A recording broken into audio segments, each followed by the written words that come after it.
Setup बना के मंच तैयार करके टीम दूसरी है उन्होंने लाने वाले अलग होते हैं। जैसे एसपीजी है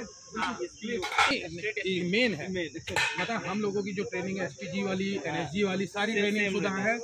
तो जो सेटअप उनका फर्स्ट में पीएम साहब है और सेकंड पे ये है, नेक्स्ट पीएम है। पब्लिक की डिमांड तो यही है इसके लिए। हर पब्लिक देखिए अपराधियों के खिलाफ करते हैं आप लोग, ये बात सच है, हकीकत है। होटल नहीं मिलता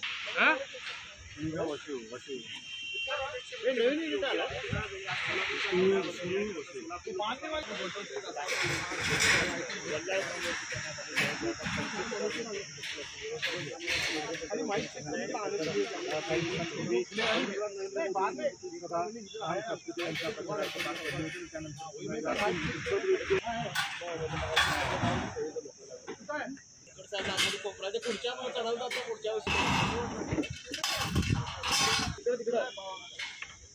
समोर समोर आहे का नाही,